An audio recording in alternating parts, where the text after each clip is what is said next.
Tengan muy buenas tardes, jóvenes. Aún espero que puedan escuchar. Si pueden oír, me confirman, por favor.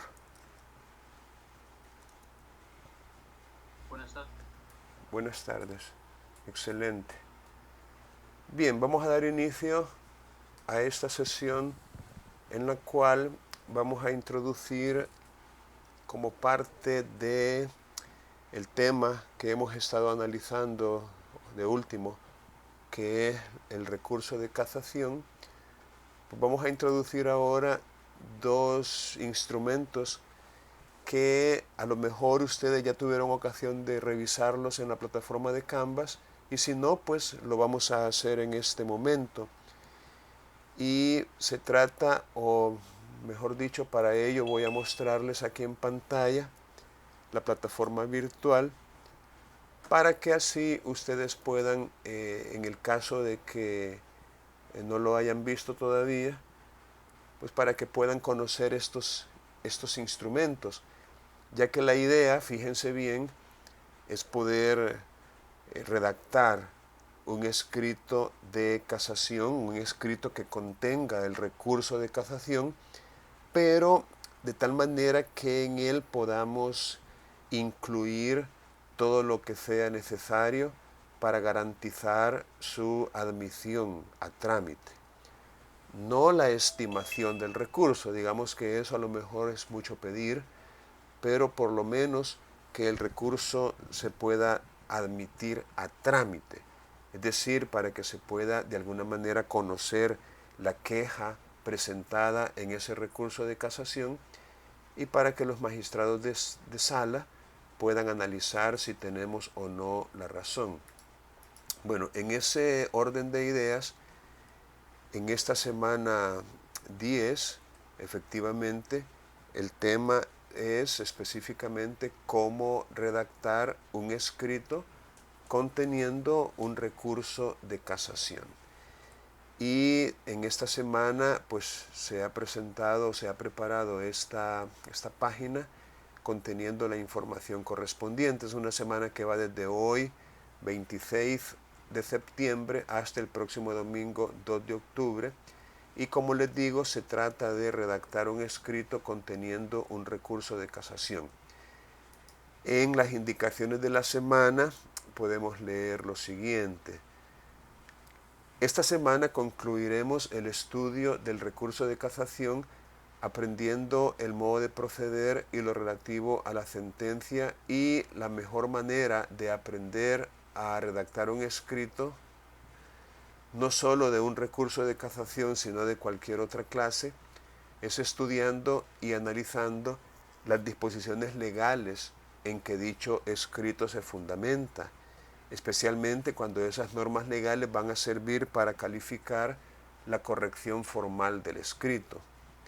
A veces, en el sitio web de la jurisprudencia de los tribunales, que es conocido como Centro de Documentación Judicial, en las resoluciones que se han pronunciado, se consignan fragmentos o porciones de los escritos que han sido presentados en casos similares al que nosotros tenemos enfrente, lo que podría resultar muy útil, especialmente cuando dichos escritos han sido estimados en la resolución final.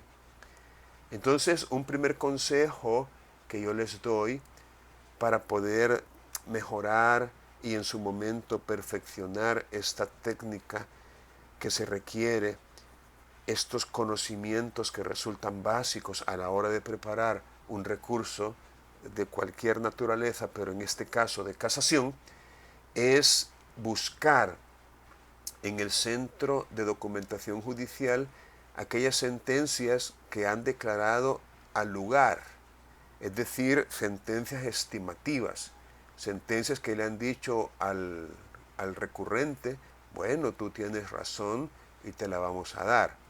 Y descubran cuál o cuáles han sido los argumentos utilizados en el escrito que contiene el recurso. Bueno, aquí dice también que resulta útil aprender qué es lo que se ha dicho en libros o textos especializados al respecto. Por ejemplo, si usted pudiera encontrar en cualquier fuente algún autor que ha escrito un libro o un artículo explicando cómo redactar una solicitud, una demanda, un recurso, pues ¿por qué no? Es bueno consultar dicho autor para tener una idea exacta de cómo hacer el recurso, la solicitud, la demanda o el escrito. Es decir, pero otra vez para utilizarlo como una guía, ¿no? No para copiar y pegar, sino solamente para utilizarlo como una guía. También podemos consultar escritos que han sido preparados y presentados por otros abogados. Pero en ese punto hay que tener cuidado que al hacer eso, por muy bueno que un escrito sea, no va a ser 100% aplicable al caso concreto. No se trata, insisto, de copiar y pegar solamente, sino que hay que comprender cuál es el fundamento, cuál es la razón de ser, cuál es la finalidad, a qué se debe cada párrafo de contenido. Esta semana entonces la actividad de evaluación consiste en redactar un escrito conteniendo un recurso de casación, pero que pueda cumplir con los criterios mínimos que garanticen su admisibilidad. Requisitos que se desprenden del Código Procesal Civil y Mercantil y que podemos retomar o aprender de resoluciones de sala que admiten o rechazan este tipo de recursos, según que se hayan cumplido o no los requisitos formales para su admisión a trámite. En consecuencia, durante la presente semana van a trabajar, insisto, con un recurso de casación cuyos detalles se les están proporcionando en la descripción de la actividad. Y como siempre, lo que van a hacer ustedes es guardar este escrito en un archivo con formato PDF y subirlo a un almacén de archivos en la nube para poder compartirlo en el vínculo que se va o que se ha habilitado al respecto. Entonces, repito, la idea durante esta semana es trabajar con un escrito que contenga un recurso de casación. Para ello, aquí en los recursos complementarios se está compartiendo una sentencia que es la que les va a servir como base para la redacción de este escrito de casación. Se está presentando también un modelo. Como decía en las indicaciones, a veces resulta útil ver un escrito ya presentado. En este caso, este modelo no es de un caso, llamémosle similar o semejante al que le va a servir como base para el escrito, pero sí es un escrito que contiene un recurso de casación y que por lo menos les puede dar a ustedes una idea de cómo se estructura, de cuáles son las partes que lleva un recurso de casación y tratar de hacerlo utilizando la misma estructura. Y también hay un video de YouTube que contiene una audiencia de casación en el Perú y que tiene la particularidad de que es una audiencia oral. No deja de tener cierto interés práctico también y doctrinal, porque ahí podemos aprender que en el Perú, a diferencia de El Salvador, el trámite del recurso incluye una audiencia oral y pública antes de darle una solución al caso. Entre nosotros, pues no es así, sino que es totalmente escrito. Aquí están entonces, digamos, las indicaciones puntuales para esta actividad. Equivale al laboratorio 2 del presente cómputo o bloque de aprendizaje, es decir, equivale al 30% de la nota del cómputo. Se trata de un recurso de casación. Deben ustedes leer el documento titulado Sentencia Base para el escrito de casación, utilizar los mismos nombres que allí se utilizan, abreviados o no. Fíjense bien, van a utilizar los mismos nombres que se utilizan en esa sentencia que les está sirviendo como base para el escrito. Y aunque no aparece literalmente el escrito de casación, es decir, no se consignó de manera literal lo que se dijo en el escrito de casación, pero la intención de esta actividad es que ustedes puedan recrearlo, es decir, tratar de pensar a partir de lo que sí se dice en la sentencia, qué fue lo que pudo haber contenido ese escrito de casación, obviamente tomando como base los hechos del caso, las resoluciones que se pronunciaron en primera instancia, especialmente la resolución que se pronunció en la Cámara, o sea, en la segunda instancia, y por supuesto, utilizar en el escrito que ustedes van a preparar los mismos vicios que fueron denunciados y, por qué no decirlo, las mismas argumentaciones, tanto de hecho como de derecho, que se utilizaron en el caso, supliendo, por supuesto, cualquier componente que no aparezca, pero que, en opinión nuestra, podría estar incluido en el escrito original, repito, aunque no lo tengamos.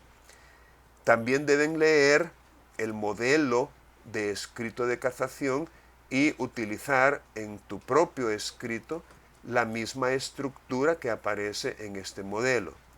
Entonces, allí se les ha compartido también un modelo, un machote, un borrador, únicamente, repito, para que les pueda servir como guía.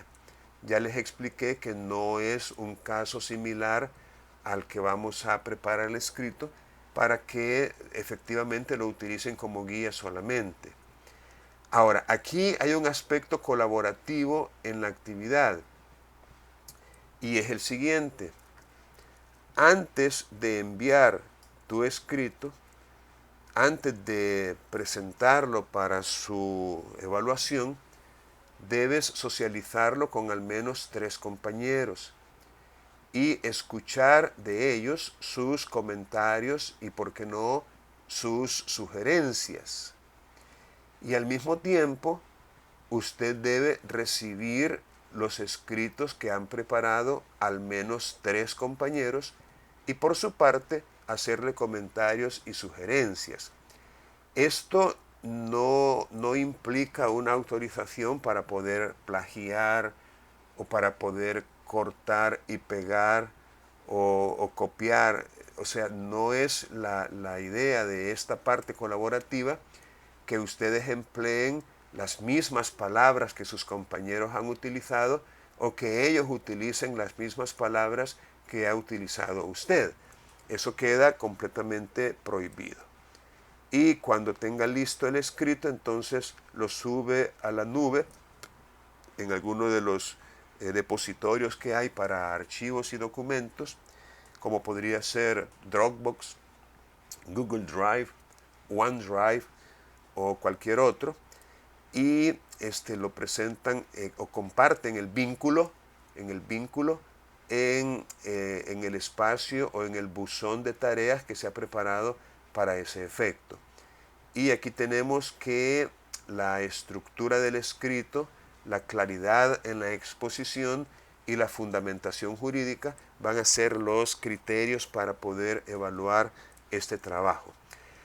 Bien, después de haber explicado yo en qué consiste la actividad, pregunto, ¿tiene alguno de ustedes alguna pregunta con relación a esta actividad?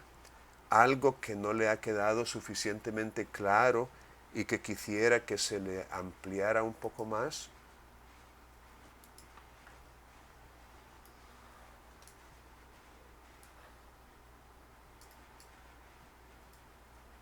Vaya, entonces, si no tienen ninguna pregunta, ¿Me escucha? sí, le oigo.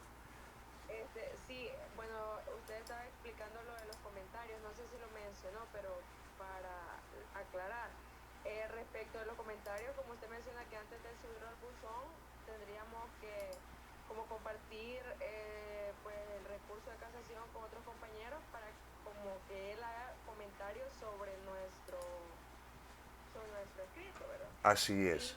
Y estos comentarios los agregaríamos al final del documento. No sé si esa parte la mencionó o no es necesario. No necesariamente, no necesariamente.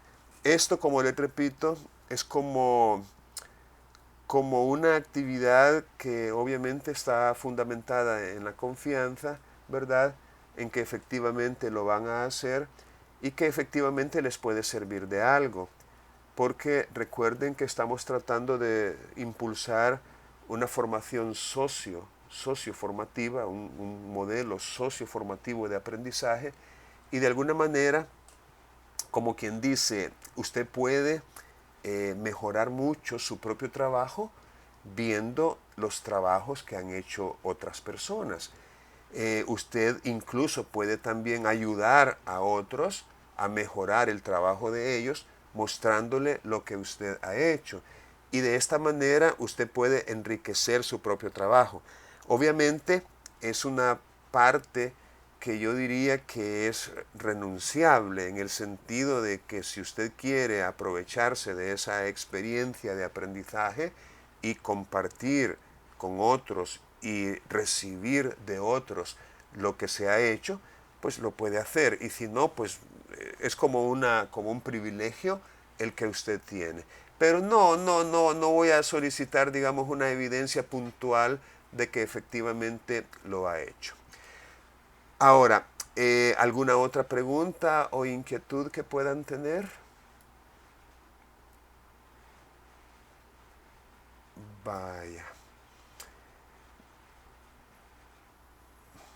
Bueno, volviendo a la plataforma, me gustaría que pudiéramos comentar precisamente el caso que le va a servir como base para el escrito de casación que van a presentar.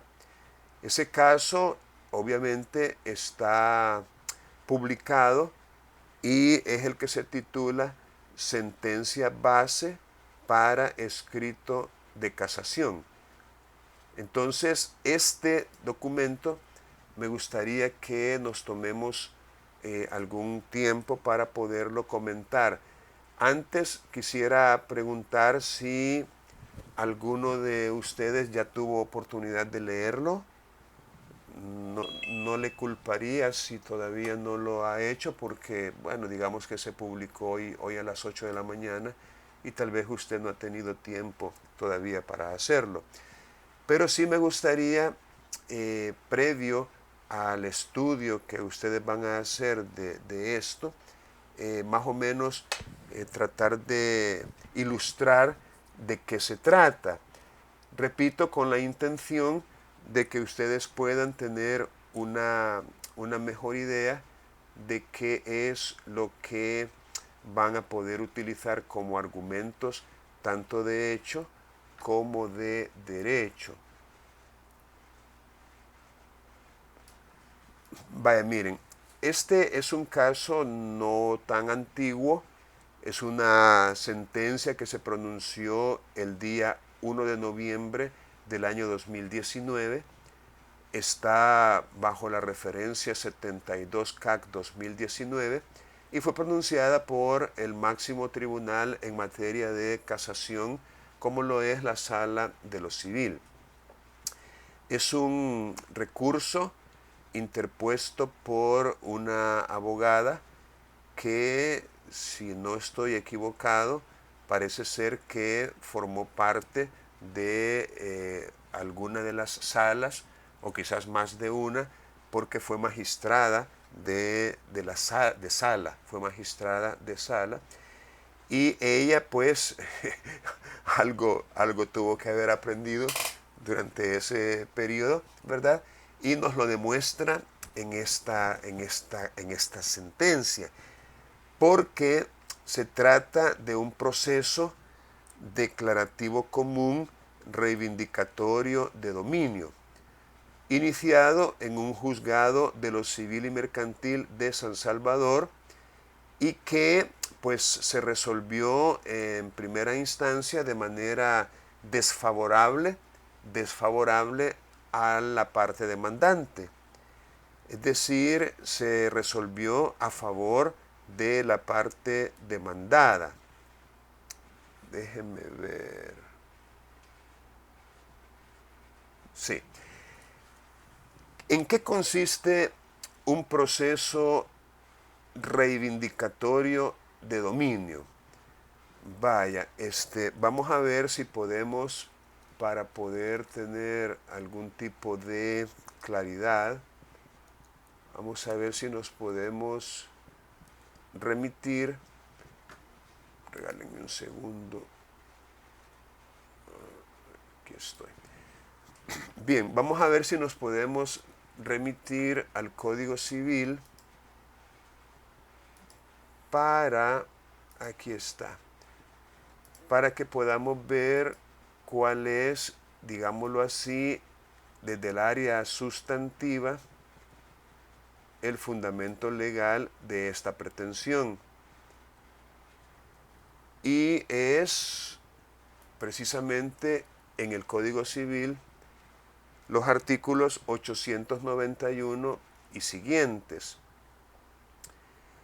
De hecho, el artículo 891 define la reivindicación o acción de dominio como la que tiene el dueño de una cosa singular, de que no está en posesión, para que el poseedor de ella sea condenado a restituírsela.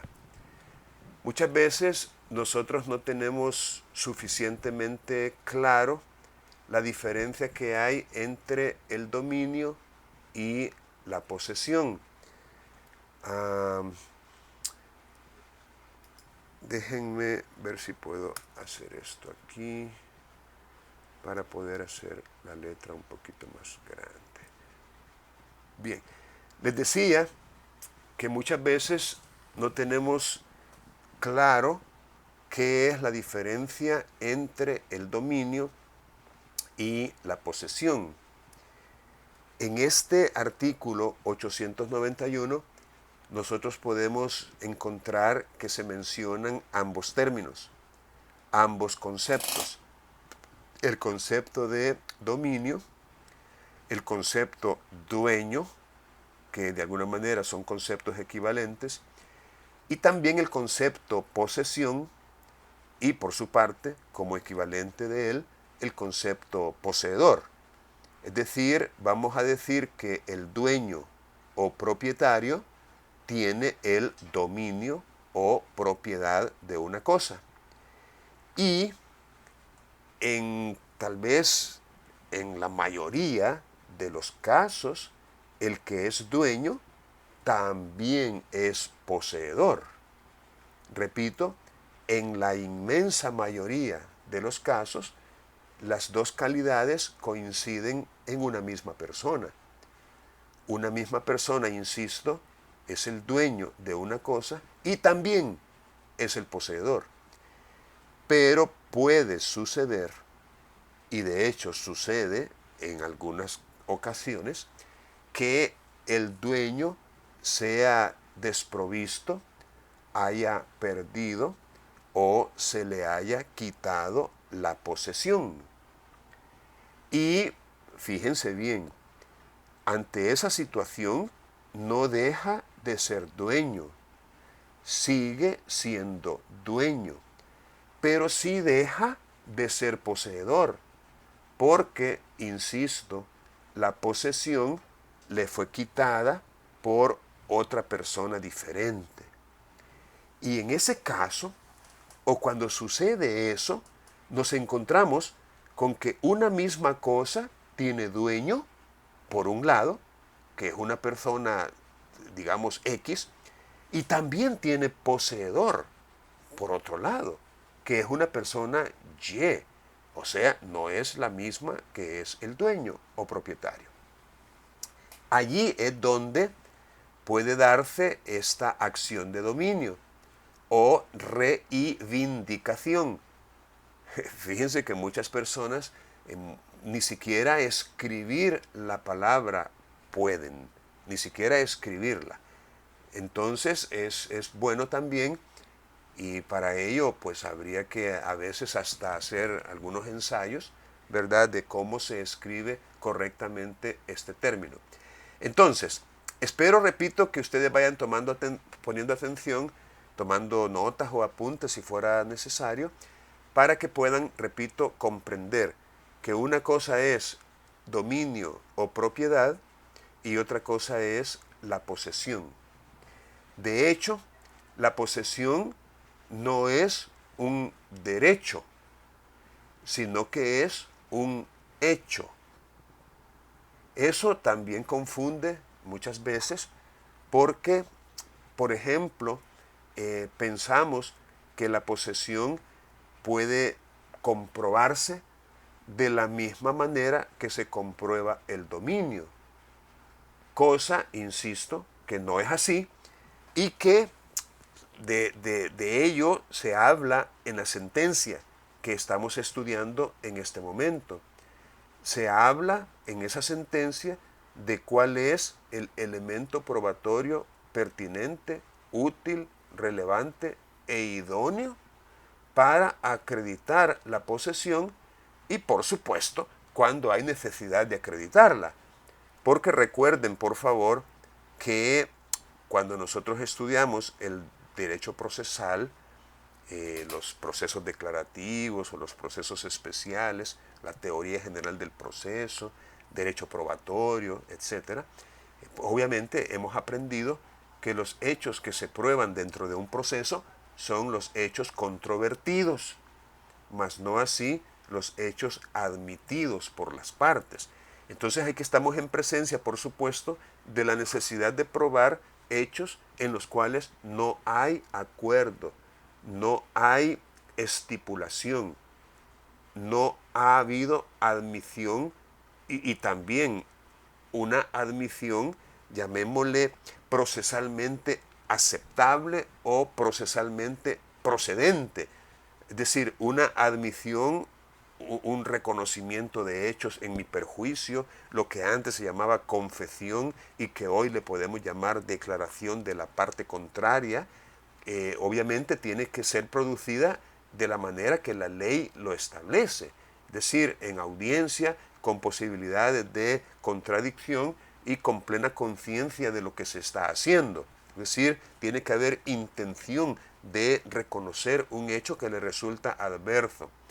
Para poder admitir un hecho tiene que haber plena conciencia de lo mismo, salvo casos excepcionales, como por ejemplo aquel artículo en el Código Procesal que dice de que de las respuestas evasivas en una contestación de una demanda o por omitir pronunciarse sobre ciertos hechos que son perjudiciales y conocidos de la parte que está contestando la demanda, si se omite pronunciamiento o si se evaden algunas de las, digamos, respuestas que se le tendrían que dar en la contestación, el juez podría considerar esa negativa o esas respuestas evasivas como admisión tácita de los hechos. Pero, ojo, esta es una figura un tanto peligrosa, pero no creo que se haya hecho valer por ningún tribunal la admisión tácita de los hechos, lo cual no significa que no exista. Permítame un segundito, quiero hacer algo.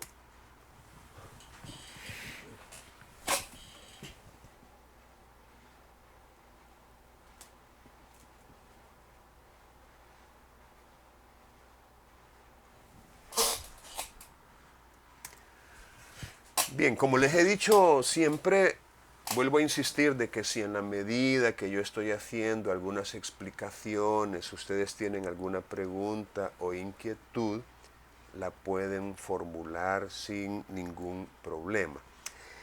Con relación a esto mismo, quisiera que nos remitiéramos siempre en el Código Civil a las definiciones que da la ley. porque otra vez me interesa que les quede claro. Vaya. El artículo 568 está dando una definición legal, y se llama legal porque está contenida en un cuerpo normativo, del dominio o propiedad. Y la ley define al dominio o su sinónimo propiedad como el derecho de poseer.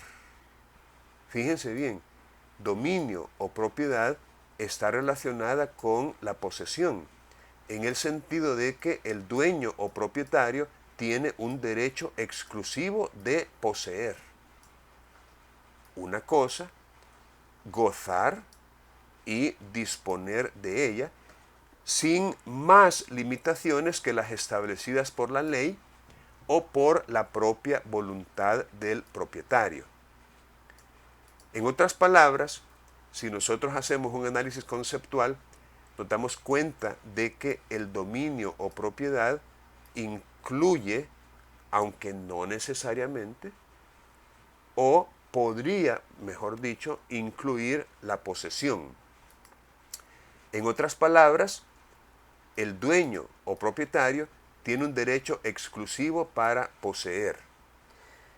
Pero, otra vez, eso no significa que ya a nivel práctico o en la realidad, todo dueño o propietario sea el poseedor, porque, repito, hay casos en los cuales el dueño ha perdido la posesión.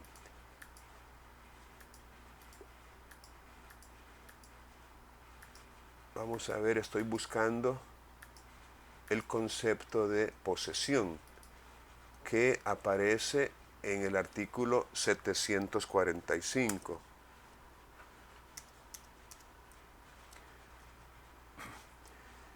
Dice el artículo 745 que la posesión es la tenencia de una cosa determinada con ánimo de ser señor o dueño, sea que el dueño o el que se da por tal tenga la cosa por sí mismo o por otra persona que la tenga en lugar y a nombre de él.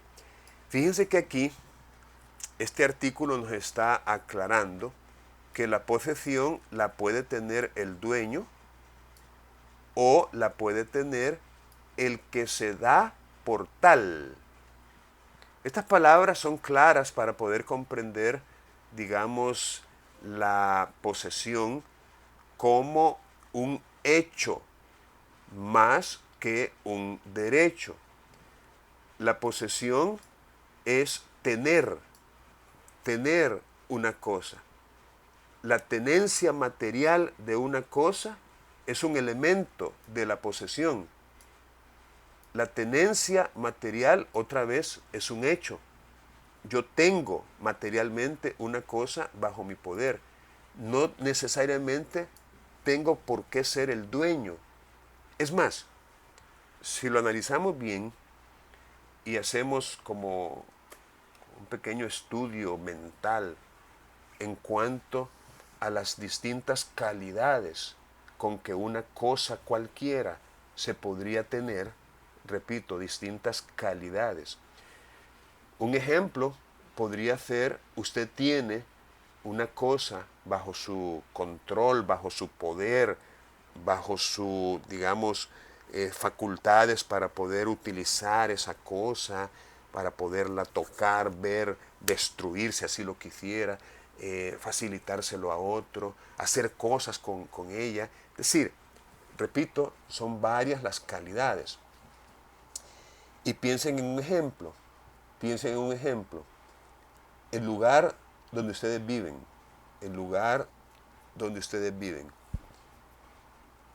hay una escritura que está registrada y en ese registro aparece usted como dueño o propietario de esa propiedad, de ese bien, de ese inmueble? Podría ser que sí, podría ser que no. Ok, sin embargo, hay muchas personas que tienen viviendas y no en calidad de dueños o propietarios de ella porque no tienen una escritura registrada a su nombre. Podría ser, fíjense bien, podría ser que se les haya dado una especie de permiso o autorización para habitar en ese lugar. Incluso podría ser que ese permiso lo haya dado el dueño o no, no importa. Pero alguien le dijo a usted que podía vivir en ese lugar. Podría ser que la tenga alquilada la propiedad. Es decir, que haya hecho un contrato de arrendamiento o alquiler, incluso con una persona diferente del dueño. Pero usted tiene un contrato que de alguna manera le autoriza, le habilita, le faculta para habitar en ese lugar. Incluso en casos extremos, podría ser que ese lugar donde usted vive es uno que cuando usted pasaba por allí cada día, veía que no había nadie dentro de él, incluso veía que se estaba deteriorando, veía que se estaba como cayendo la pintura, dañándose el techo, creciendo la hierba. Y entonces usted dijo, bueno, como aquí no vive nadie y nadie da muestras de ser el dueño, voy a entrar y me voy a comportar yo como dueño. Podría ser, podría ser. Ah, bueno, pero tal vez ese no es el peor de los casos, porque el peor de los casos es que con un arma de fuego o otro tipo de arma usted llegue y desaloje o despoje violentamente a los actuales tenedores. Es decir, con ese ejemplo lo que les quiero decir es que la posibilidad o las distintas posibilidades por las que se puede tener una cosa son varias, son varias. No voy a decir infinitas porque es mucho decir, pero podrían encontrar varias explicaciones adicionales a las de ser el dueño o propietario. Por eso dice aquí que la posesión es la tenencia con ánimo de ser señor o dueño. Esto también necesita una pequeña explicación. Ánimo de ser señor o dueño significa que ya sea que se sea dueño o ya sea que no se sea dueño, pero se tiene el ánimo de serlo. Es decir, la intención, la voluntad, la actitud, el comportamiento, la conducta de ser señor o dueño, repito, ya sea porque lo es o ya sea porque se da por tal. Es decir, se asume esa calidad, repito, aunque no la tenga. Otra vez, se puede ser tenedor de una cosa sin tener el ánimo de ser señor o dueño. En ese caso, no se es poseedor. Porque para ser poseedor, usted necesita los dos elementos de la posesión, el corpus y el animus, la tenencia material o corporal de la cosa y ese ánimo de ser señor o dueño. Las dos cosas necesita, los dos elementos, los dos componentes. Si le falta alguno de ellos, entonces no es poseedor. Sería en ese caso un mero tenedor. Si, repito, tuviera solamente la tenencia sin ese ánimo. Este es el caso del arrendatario. El arrendatario tiene la tenencia, pero es imposible que tenga ánimo de ser señor o dueño. Es el caso del secuestre, es el caso del depositario, es el caso del comodatario, es el caso de aquel que tiene un derecho real de uso o habitación. sobre una casa, por ejemplo. Es decir, la tenencia la tienen, pero no tienen el ánimo de ser señor o dueño, porque el mismo título que les ha permitido entrar a ese lugar y permanecer en él, ese mismo título indica sin lugar a dudas que se está reconociendo dominio ajeno. Usted no puede ser poseedor de algo de lo cual reconoce que otra persona es el dueño. Para ser poseedor de una cosa, además de la tenencia, usted debe tenerse por dueño. Usted, aunque no lo sea, no importa, pero usted se comporta como si lo fuera. Esa es la posesión. Ahora, repito, el arrendatario, si le preguntan, mira, ¿y esa casa donde vivís es tuya? Él bien podría decir, sí, es mía. Pero si el documento que le permitió habitar allí, si por vía de ejemplo fuera cuestionado judicialmente ante una pregunta que incluso forma parte de las diligencias preliminares que se podrían dar, ¿tú bajo qué concepto estás aquí? Ahí ya no es que un chero le está preguntando, un vecino, un familiar lejano, sino que ahí ya tiene que dar una respuesta, digamos, acertada o correcta o que le permita continuar en esa condición, y entonces tendría que sacar el documento de arrendamiento y decir, no, mire, yo estoy aquí porque me han alquilado y aquí tengo el documento que lo comprueba. Entonces, cuando ese título implica el reconocimiento de dominio ajeno, entonces no se puede tener posesión, porque la posesión, repito, necesita esos dos elementos. Bien, dicho eso, vamos a ver si podemos volver al caso, porque repito, es un proceso reivindicatorio de dominio que se inició con fundamento en el artículo 891 del Código Civil, y que ya hemos revisado, y que es, como repito, cuando el dueño o propietario de un bien ha perdido la posesión del mismo. Ahora, ¿qué fue lo que pasó? Bueno, según esto, en la parte resolutiva de la sentencia de primera instancia, lo que se dijo fue, estímase la pretensión. Es decir, habiéndose invocado los artículos 891 y siguientes del Código Civil, en primera instancia se dijo, estímase la pretensión.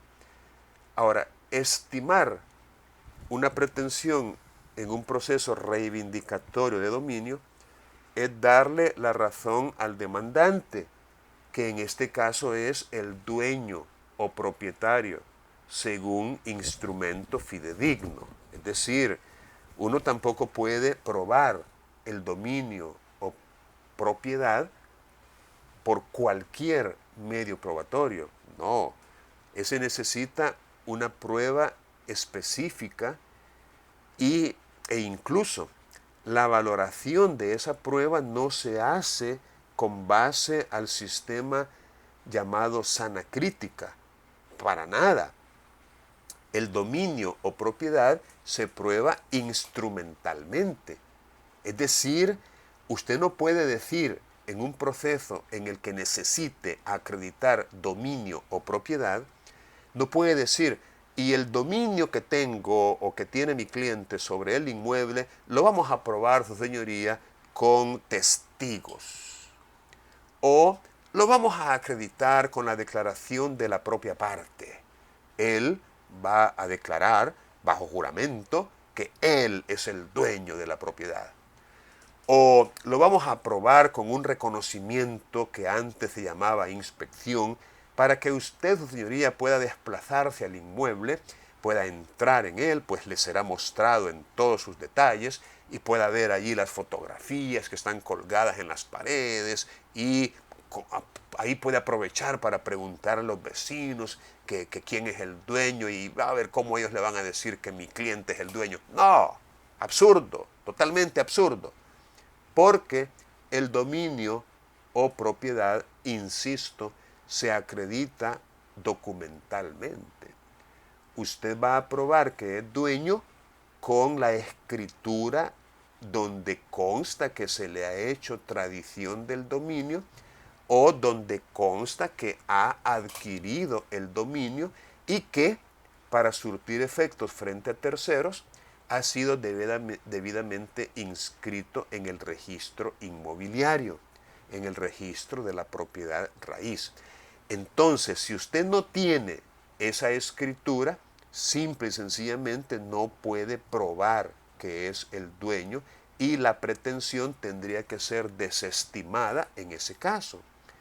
Porque déjenme adelantarles, para poder ganar un proceso reivindicatorio de dominio, usted necesita probar 3 extremos y se mencionan en esta sentencia, pero un poco más adelante.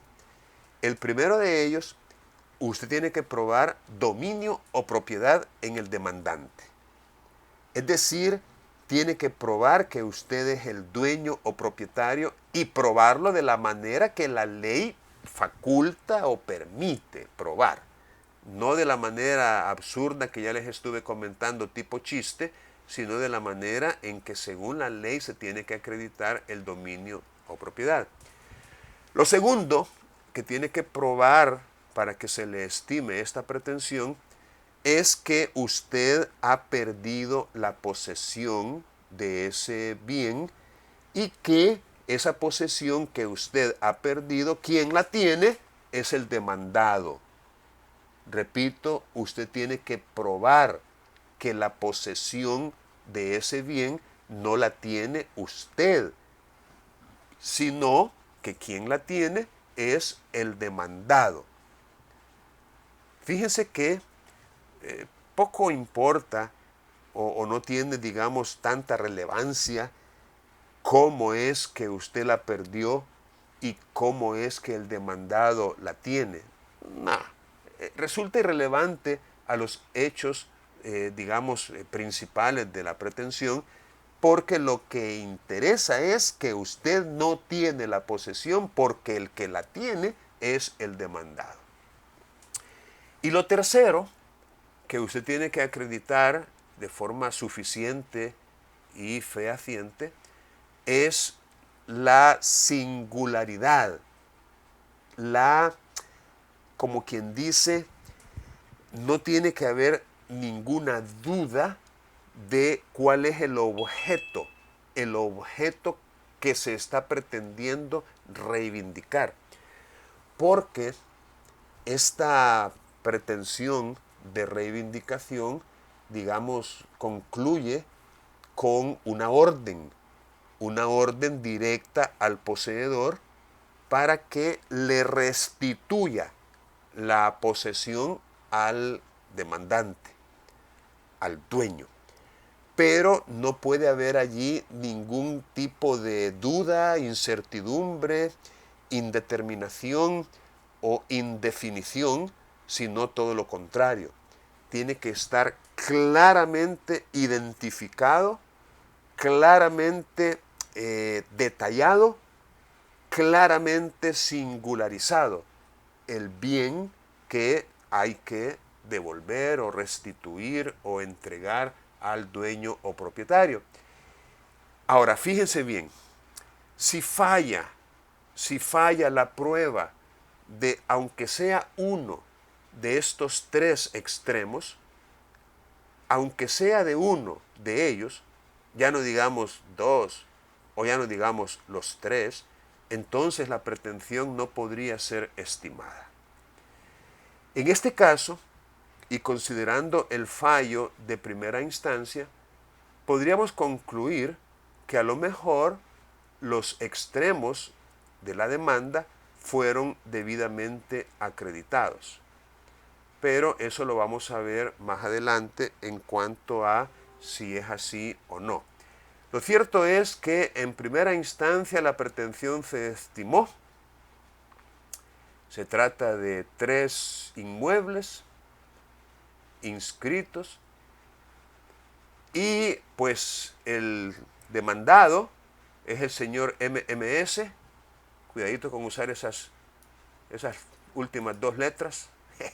El señor MMS, representado por la abogada de que ya les hablé, y dice que en base a las pruebas documentales fehacientes y preconstituidas presentadas por la parte demandante, el reconocimiento judicial, prueba consistente en la declaración de la propia parte, en base a la valoración individual y conjunta de todo ese acervo probatorio producido en el proceso. Entonces aquí prácticamente el juez de primera instancia está explicando en su fallo cuáles fueron los fundamentos de su decisión. Luego dice que en caso de quedar firme la sentencia por haber transcurrido el plazo sin que se haga uso de los medios impugnativos correspondientes, y aquí se quedó corta la resolución, porque una sentencia no solamente queda firme cuando transcurre el plazo y no se hacen uso de los medios impugnativos, sino que también queda firme cuando se hacen uso de esos medios impugnativos, pero la resolución es confirmada por el Tribunal Superior correspondiente.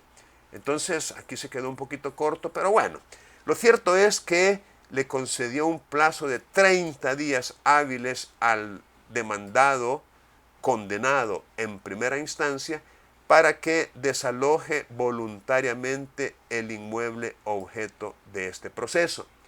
Y si no lo hace, o sea, caso contrario, se inste la acción de ejecución forzosa por la parte interesada y se condenó en costas a la parte demandada. Ahora bien, no contenta con esta decisión, la abogada del condenado, la abogada de aquel a quien se le ordenó restituir en 30 días hábiles el inmueble, o sea, los 3 lotes, interpuso un recurso de apelación ante la Cámara correspondiente. Y la Cámara falló de esta manera: confírmase la sentencia definitiva venida en apelación por estar arreglada a derecho, y condénase en costas a la parte apelante por haber sucumbido en su pretensión. Es decir, se condenó en costas tanto en primera instancia como en segunda instancia por haber perdido, por haber sucumbido, por no haber logrado su objetivo de que se le estimara la apelación. Ahora, es importante, y aquí quiero por favor que quede claro lo que ya habíamos dicho en otra ocasión previa, y es que usted, a la hora de preparar un recurso de casación, usted no tiene que hacer referencia ni citar párrafos así entre comillas, porque muchas veces uno tiene necesidad de transcribir algunos párrafos que obviamente contienen los puntos de la decisión que estamos impugnando. Entonces, por favor, no vaya usted en su escrito de casación a citar o a atacar las decisiones que tomó el juez acuo, es decir, el juez o jueza de primera instancia. Esas a la sala no es que no le interesen, pero la sala no va a resolverle en casación lo que se resolvió en primera instancia, sino lo que se resolvió en segunda instancia, o sea, en apelación. Porque la resolución judicial que usted está impugnando no es la sentencia de primera instancia, sino la sentencia de segunda instancia. Ahora, eso no va a resultar, digamos, no va a resultar muy difícil, porque las cámaras, por supuesto, se aseguran de incorporar en sus sentencias sus propias argumentaciones, aunque coincidan con las argumentaciones y fundamentos del acuo. Es decir, el ADCEM, que es la Cámara, o sea, el Tribunal de Segunda Instancia, porque en ciertos casos podría ser la Sala, cuando es la Cámara la que ha conocido en primera instancia. El Tribunal de Segunda Instancia, pues, tiene o utiliza sus propias argumentaciones y por eso no va a haber ningún problema a la hora de atacar la resolución, pero no se vaya usted, por favor, a confundir pensando que los argumentos que va a controvertir y que va a cuestionar y que va a denunciar de que hubo violación de ley o infracción de normas procesales. Es decir, no es, insisto, con respecto a lo actuado en primera instancia y con base en lo que se resolvió en primera instancia, sino con base en lo que se resolvió, repito, y ojalá nunca se les olvide, en la segunda instancia, o sea, en el recurso de apelación. Bueno, no conforme con la sentencia de segunda instancia, la entonces apelante recurrió en casación y por resolución de esta sala se admitió el recurso por el motivo de fondo. Ese motivo fue aplicación errónea del artículo 891. Motivo de fondo, violación de ley, aplicación errónea del artículo 891 del Código Civil. Este artículo es el que ya comentamos. Ahora, aquí aparece incluso transcrito. La reivindicación o acción de dominio es la que tiene el dueño de una cosa singular de que no está en posesión para que el poseedor de ella sea condenado a restituírsela. El recurrente denuncia aplicación errónea del artículo 891 y lo fundamenta en dos infracciones. Dos infracciones al artículo 891. Entonces, aquí es donde nosotros necesitamos recordar que para que un recurso de casación nos sea admitido, tenemos que cumplir con los requisitos que establece el Código Procesal Civil y Mercantil y vamos a remitirnos a ellos.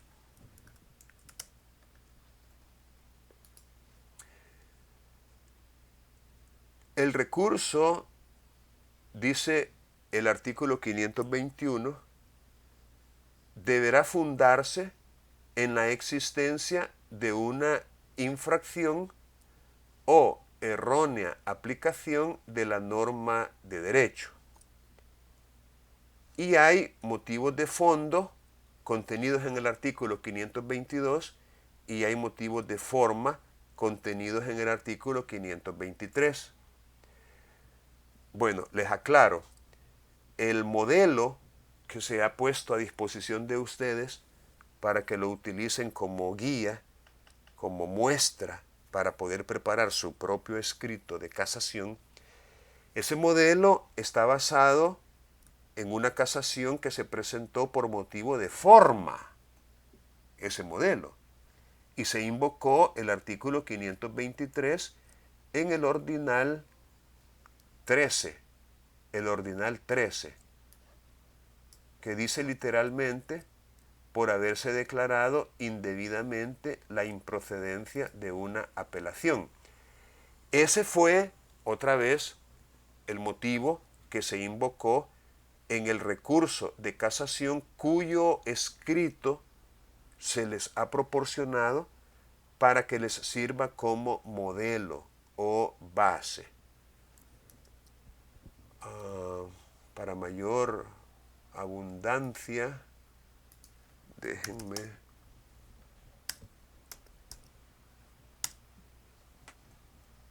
para que no les quede, como quien dice, duda, aquí en la semana 10,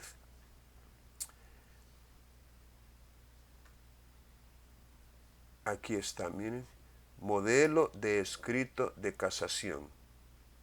A este es al que me refiero.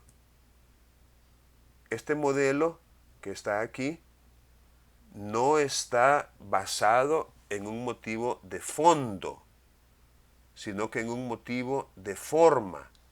Y por eso se está invocando aquí. Miren, el artículo 523 en su ordinal 13. Ordinal 13 dice, y se cita lo que dice el artículo en su primer inciso, y el ordinal 13 que dice por haberse declarado indebidamente la improcedencia de una apelación.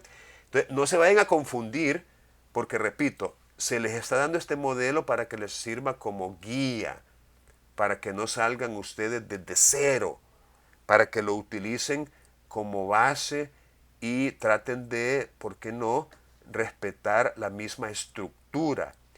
Lleva en la parte superior derecha el número de referencia de la Cámara, lleva el tribunal al cual va dirigido, va una identificación de la persona que está presentando el recurso, una introducción, es decir, una pequeña explicación de qué es lo que se está haciendo, y luego lleva varias partes que, repito, a ustedes les pueden servir perfectamente para lograr el objetivo de preparar un escrito en el cual ustedes puedan cumplir formalmente con los requisitos mínimos que garanticen la admisión a trámite del recurso.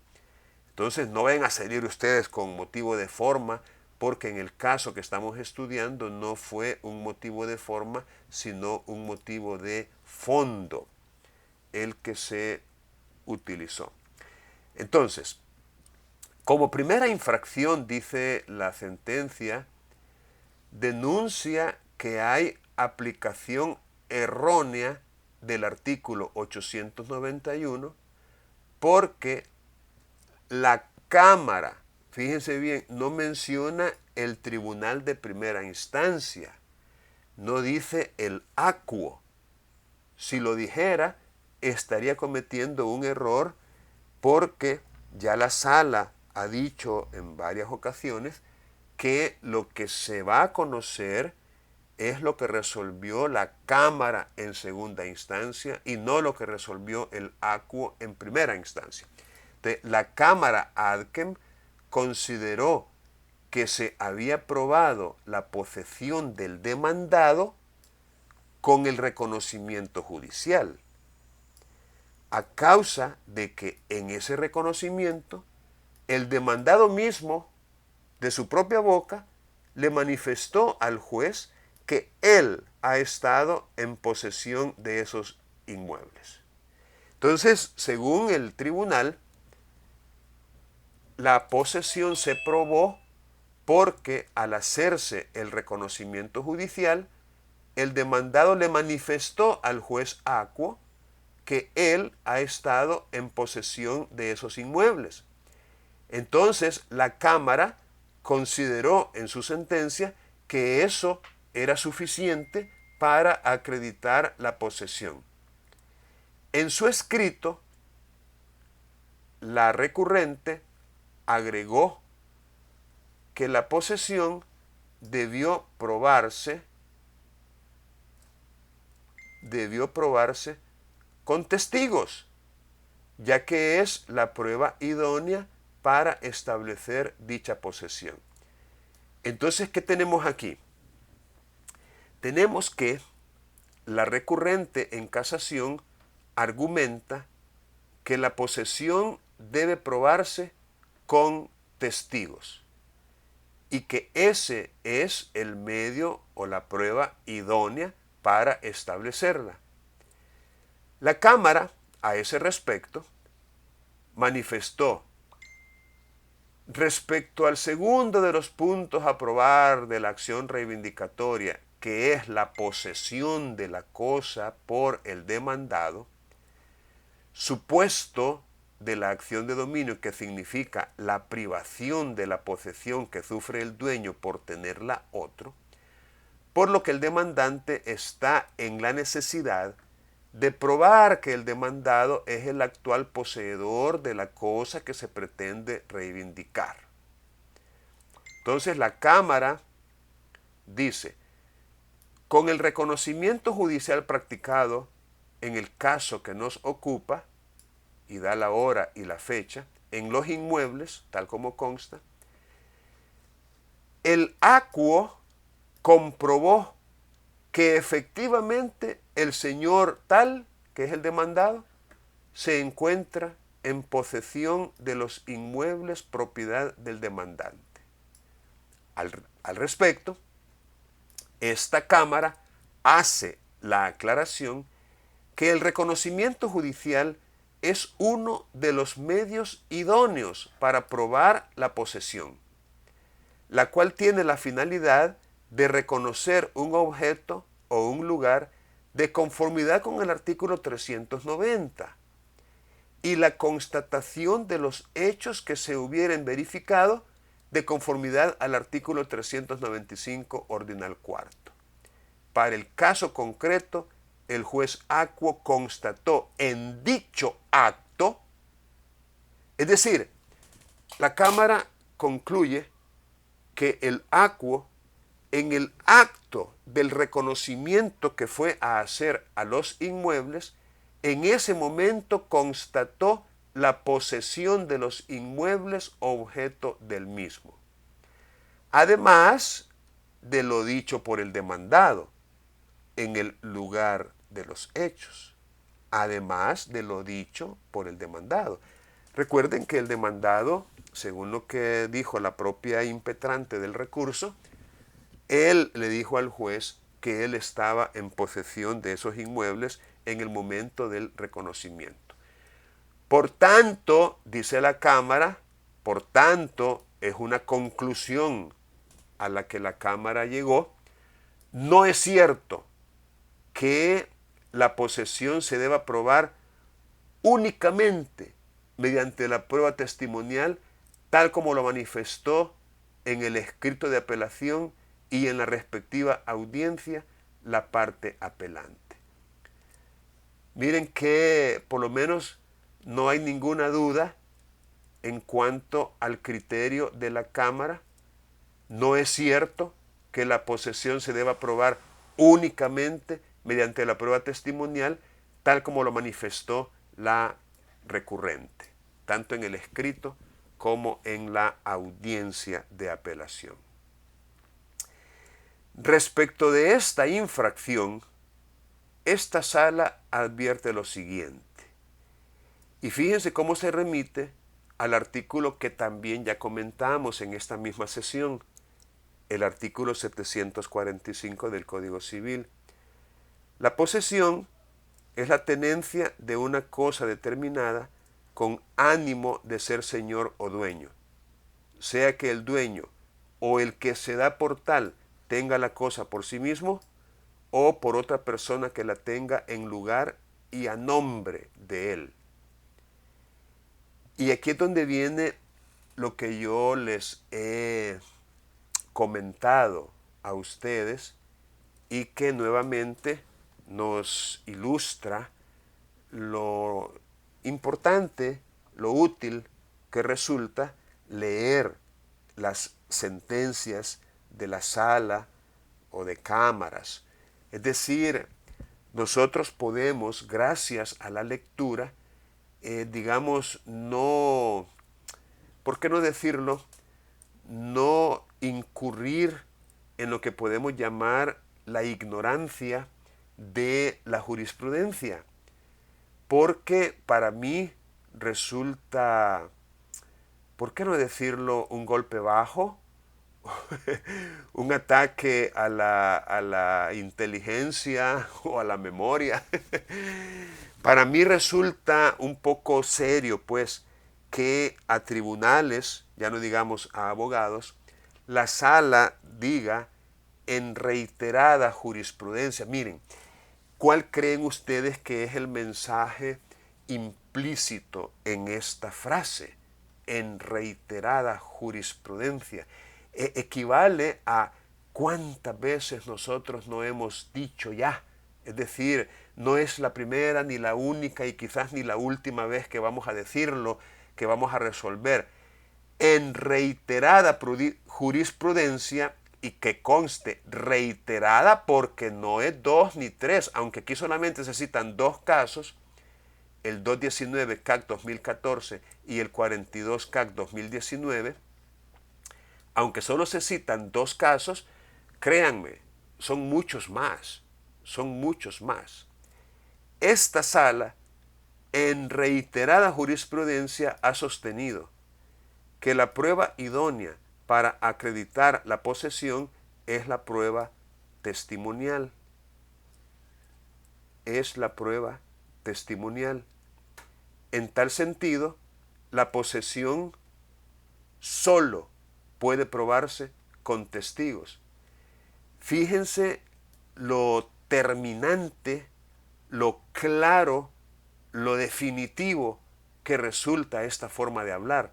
Solo puede probarse con testigos, pues es a través de este medio probatorio que se puede establecer que quien está en posesión, o sea, el poseedor, ejerce actos continuados en el tiempo.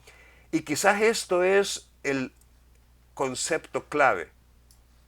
Actos continuados en el tiempo, de verdadero dueño y señor del inmueble, sin reconocer dominio ajeno, sin reconocer que otro u otra persona es el dueño.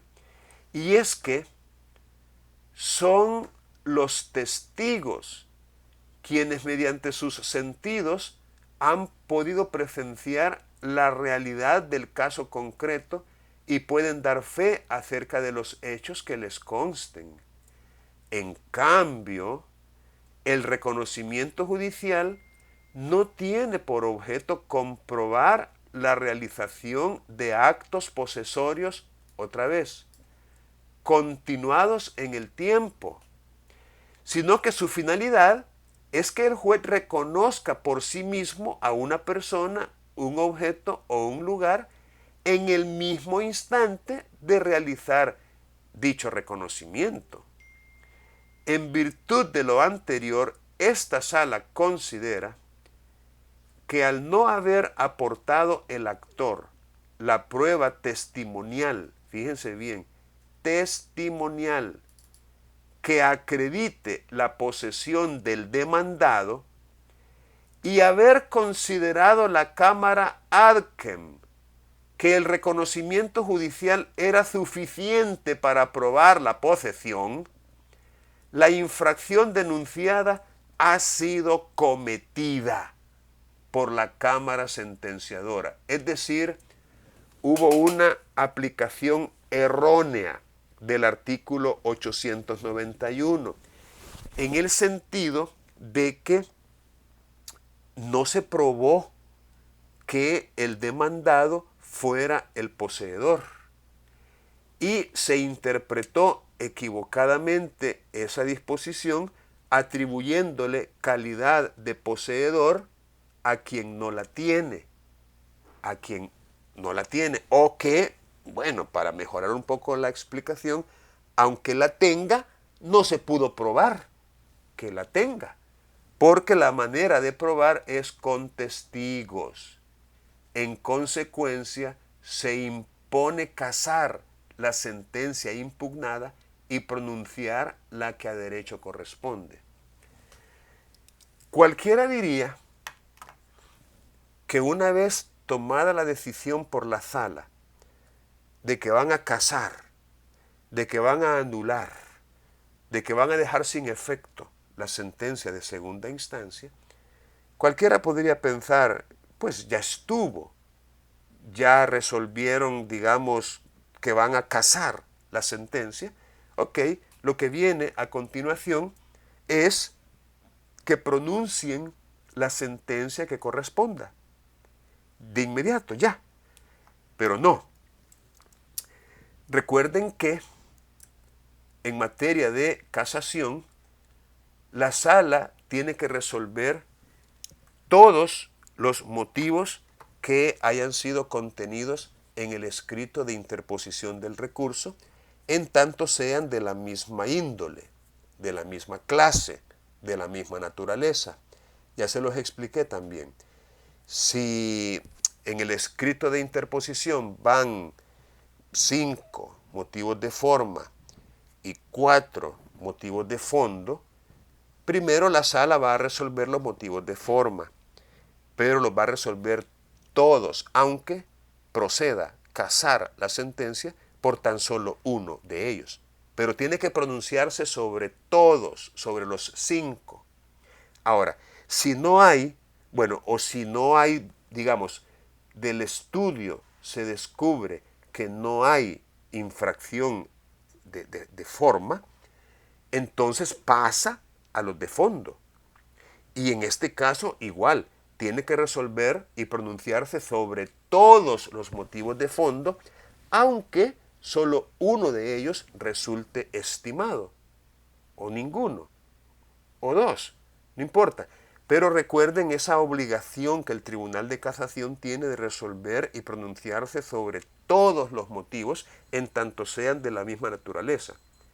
Si, por ejemplo, hubieran 2 motivos de forma y 3 de fondo, y al analizar los motivos de forma, uno de ellos, digamos, pega, o sea, es estimado, entonces ya no hay necesidad de resolver los de fondo, porque la sentencia se va a casar con el motivo de forma que fue estimado. Ya no hay necesidad. Pero si todos fueran de fondo, entonces tiene que resolver y pronunciarse sobre todos ellos, como en este caso.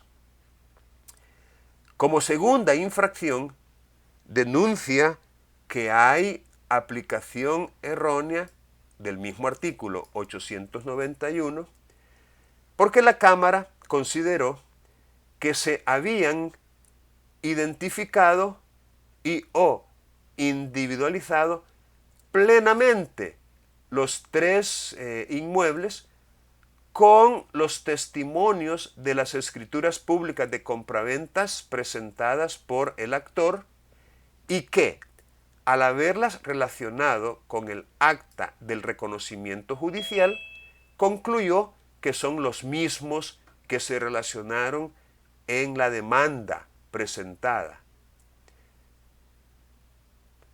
Fíjense bien cómo está la cosa aquí. Recuerden que son 3 los extremos que hay que probar para que, como demandante, a usted le prospere un proceso de reivindicación. 3 extremos. Con uno que no lo logre probar, no procede la reivindicación. El primero, y esta es una repetición, es probar que se es dueño con el instrumento debidamente registrado.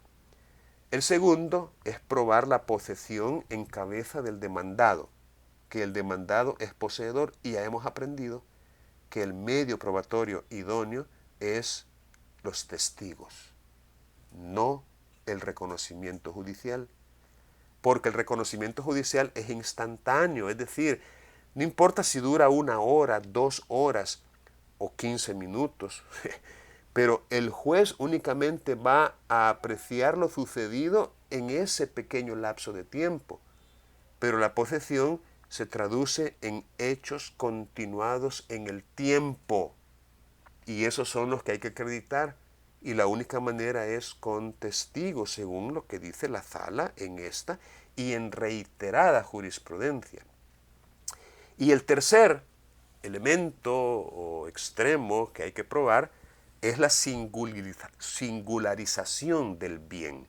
que pretendemos reivindicar, su plena identificación, identidad, es decir, la imposibilidad de que se pueda confundir con otro bien. Es decir, tiene que individualizarse, darse sus datos característicos, y eso se logra, fíjense bien, eso se logra no de la manera que se dice aquí. Mire, para la Cámara, la singularización se dio con los testimonios de las escrituras públicas. Fíjense bien, junto con la demanda se presentaron las escrituras correspondientes, que, como les repito, sirven para acreditar el dominio. Y que, al haberlas relacionado con el acta de reconocimiento judicial, concluyó que son los mismos que se relacionaron en la demanda. Concluyó la Cámara que son los mismos. La impetrante alega que no consta que en el acta del reconocimiento judicial el acuo haya constatado a través de sus sentidos la ubicación e identificación de los 3 lotes, ya que la parte actora no presentó la prueba útil y pertinente para singularizar los inmuebles. En el criterio de la impetrante de este recurso, y ojo, estamos hablando de esto porque ustedes van a preparar un escrito de casación en el cual van a replicar el fundamento tanto de derecho como de hecho planteado por esta abogada, porque en eso consiste la actividad. Es decir, tratar de replicar los mismos argumentos utilizados por esta abogada, y para ella, y así lo dijo obviamente en su escrito de casación, y así lo tendrían que consignar ustedes, para ella la parte actora no presentó la prueba útil y pertinente para singularizar los inmuebles, la cual debió ser un plano de la ubicación de los inmuebles y un perito agrimensor que constatara que los inmuebles descritos en las escrituras son los mismos que corresponden a los inmuebles objetos del proceso. Miren, ¿cómo podría usted o yo, con tan solo leer una escritura, cómo podríamos saber que yendo a un reconocimiento judicial, o no importa, una visita de campo, llamémosle una visita de campo, cómo podría yo saber que determinado bien, en este caso un bien inmueble o raíz, cómo podría yo saber que el que estoy viendo en el terreno, en esa visita de campo, es el mismo que está descrito en una escritura? Bueno, hay muchos asuntos que se pueden tomar en consideración. Por ejemplo, si en uno de los rumbos existe una quebrada o un río, una carretera, una calle, pero ¿será que ese es el único terreno que colinda con ese río, con esa quebrada, con esa calle, con ese callejón? Bueno, veamos, y eso es lo que hasta risa da porque antiguamente, y no sé, cuando ustedes tengan oportunidad de leer una escritura antigua, hablo de hace unos 30, 40, 60, 80 años, las descripciones de los inmuebles eran bien, ¿cómo decirlo?, bien focalizadas al momento, focalizadas al momento en que se hizo esa descripción, quizás por primera vez, en donde se menciona, por ejemplo, la existencia en determinados puntos cardinales de árboles, por ejemplo, que un árbol de tiguilote, que un árbol de caimito, que hay un árbol de mango, que hay un árbol de qué sé yo. Es decir, como que dice, tú te vas a ubicar, y así lo decía muchas veces, se llega a un tiguilote, dice. Del tiguilote se agarra para el norte y se miden 12 metros y se llega a un eucalipto. Luego del eucalipto agarramos otra vez para el sur. Unas descripciones, llamémosle empíricas, por supuesto, empíricas, que no tienen nada de técnico, nada de experto. Y esas son las descripciones que aparecen en estos terrenos. Entonces, yo digo que si de repente se tratara de hacer un reconocimiento de un terreno de estos, hay que cruzar dedos para que esos árboles o el vestigio de que alguna vez hubo un árbol de estos allí todavía se mantengan. Y a lo mejor, en un ejercicio muy sabio de geografía y geometría, el juez pueda, escritura en mano, determinar que efectivamente el inmueble que está reconociendo o que está inspeccionando es el mismo al que se refiere la escritura. Pero ¿qué es lo que hace la mayoría de los jueces? Simplemente lo dicen, lo afirman, pero sin dar un fundamento de por qué están haciendo esa afirmación. Y es que, honestamente, especialmente cuando hay descripciones técnicas en los inmuebles, no, si usted no tiene el equipo, si usted no tiene la manera de determinar a partir de las coordenadas geodésicas dónde es que se ubica un inmueble, no, olvídese, le pueden dar gata por liebre.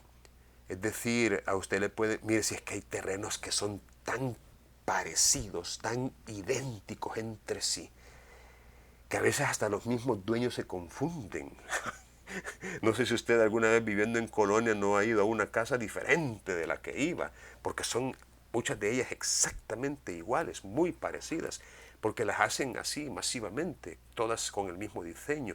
Si lo único que cambia en algunas propiedades es el muy número y un número que no necesariamente usted tiene que mantener el mismo número, no puede cambiarlo o no existir un número de lote de propiedad. Entonces, el punto aquí es que para la impetrante no basta con que se presente la escritura, no basta con que en la demanda se haya consignado, copiado, transcrito lo que dice la escritura, y no basta con que en el reconocimiento el juez diga, sin sustentarlo, o si este terreno o este inmueble es el mismo que está descrito en la demanda y que aparece en la escritura. Si el juez no tiene, digamos, conocimientos técnicos para llegar válidamente a esa conclusión, de allí, otra vez, y esto échenselo a la bolsa, cuando usted vaya a tramitar como demandante un reivindicatorio de dominio, pues agregue un plano con coordenadas geodésicas y hágase acompañar de un perito, de un ingeniero civil, de un ingeniero topógrafo, de un técnico en ingeniería civil, de un técnico en topografía, es decir, de un especialista en la materia para poder acreditar. Y a contrario sensu, si usted es el demandado en un proceso reivindicatorio de dominio, pues échese también esto a la bolsa. Y en la contestación de la demanda, afirme eso. O quizás por estrategia, mejor hágalo llegar hasta la audiencia preparatoria. Eso es algo que usted puede guardar, porque si lo hace en la contestación, corre el riesgo de que en la audiencia preparatoria corrija la plana el abogado. Entonces, pero esto es lo que uno tiene que tomar nota y guardarlo en un lugar de fácil consulta para que en el momento en que usted esté en un caso puntual, ya como abogado litigante, usted pueda recordar y decir, ah, no, esto yo lo vi, esto yo lo recuerdo, yo leí una sentencia y me puede servir y la tengo en tal lugar. Eso es lo que yo necesito que ustedes desarrollen, esa habilidad que les permita de manera autónoma e independiente de un profesor, pues, y eso solo lo van a lograr leyendo. Tienen que desarrollar esa pasión por la lectura y que les guste, que se sientan incluso un poco tristes cuando ya están terminando la sentencia de leerla, porque ustedes quieren leer, quieren seguir leyendo, quieren seguir aprendiendo. Espero que algún día lleguen a ese punto y felicito a quienes ya lo pudieron haber logrado. Y que conste, para que no sientan...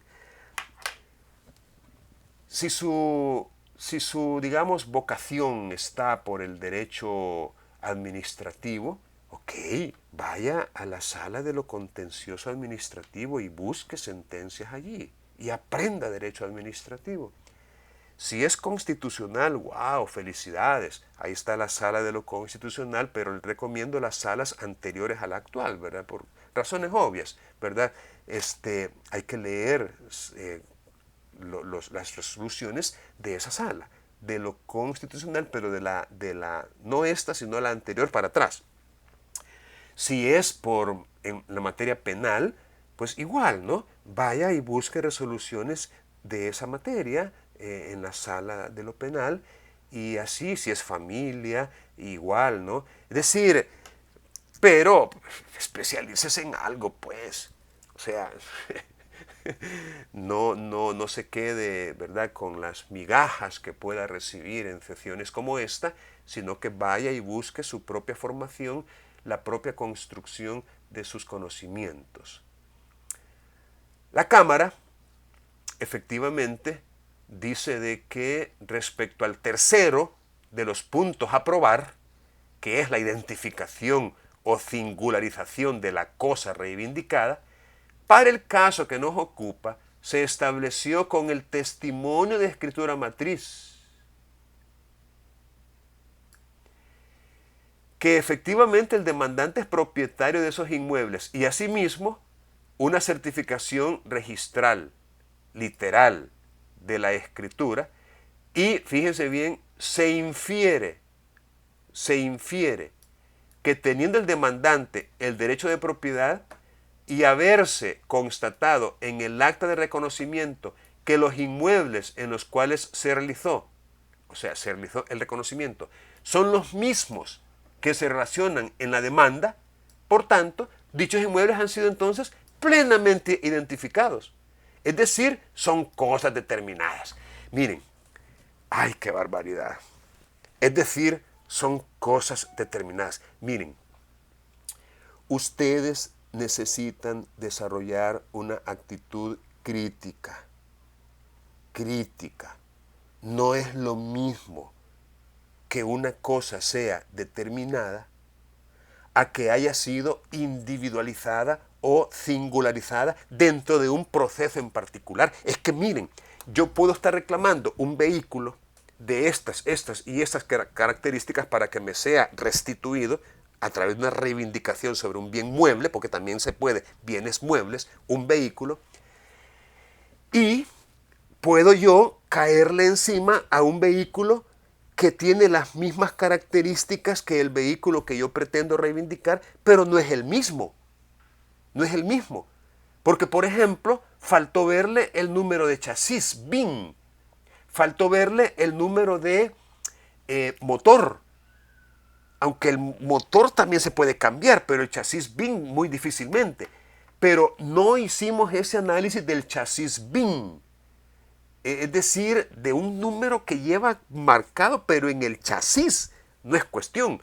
O sea, si ese número es alterado, hasta prisión puede haber para la persona que lo haga. Entonces, ok, me voy a dejar ir yo por el color, por el año, por el tipo o modelo, por la marca, por su nivel de desgaste que pueda verse físicamente. Y con eso va a bastar para concluir que es el mismo que está contenido en la tarjeta de circulación y que es el mismo que está contenido en la demanda. Y solo por eso voy a decir, se ha singularizado, ya que es una cosa determinada. No, si es que ese vehículo también es determinado.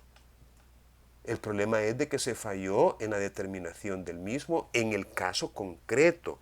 Entonces, repito, no es lo mismo que dentro de un proceso específico un bien esté plenamente identificado a decir que es una cosa determinada. Aquí falló.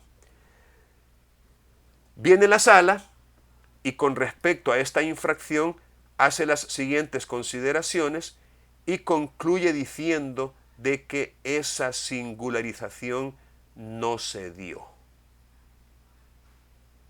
Si bien es cierto, hay una descripción técnica que coincide con el testimonio de la Escritura, lo cierto es que con el reconocimiento judicial en el que no se describió los linderos ni la cabida, no se ha logrado identificar ni individualizar con la debida certeza jurídica que los tres inmuebles que se pretende reivindicar sean los mismos que se describen en la demanda y en el testimonio presentado por el actor.